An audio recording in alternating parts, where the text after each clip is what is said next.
আসসালামু আলাইকুম। যারা আসলে টেনশন আছে যে হাতে ঘাম লাগলে আসলে কি করবেন, যে ঘাম লাগলে একটা সমাধান কি, যে রং লাগলে তো কেরোসিন দিলে উঠে যায়। তো কোন ঘাম লাগলে কি করবেন সেটা বলে দিই আজকে। আপনার হাতে যদি সুপারগুলো লাগে তো যদি লাগিয়ে পরে হাতে তাড়াতাড়ি মোছা দেবেন, ঘামটা লিকুইড থাকা অবস্থায় মুছে দেবেন ন্যাকড়ার সাথে, যেটা বাজে ন্যাকড়া, যেটা কাজে লাগবে না।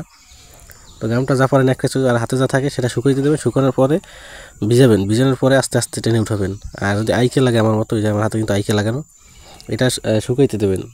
প্রথমত যখন লিকুইড থাকবে তখন ন্যাকড়ার সাথে মোছা দেবেন, যা ওঠার উঠে যাবে। এরপর যা থাকবে সেটা হাতে শুকিয়ে দেবেন। শুকানোর পর দেখেন আমি কীভাবে টেনে টেনে উঠাই, এই যে আমার হাতের দিকে খেয়াল করেন, সবাইকে যে টান দিলে আপনার এগুলো উঠে যাবে। এটা নিয়ে ভয় পাওয়ার কিছু নাই, যে বা ব্যথা পাবেন না। হ্যাঁ, সুপারগুলো হলে অবশ্যই ব্যথা পাবেন, কিন্তু আপনার এই আইকে হলে ব্যথা নেই। আইকেটা উঠে আরও খুব বেশি ভালো লাগে কেমন যেন।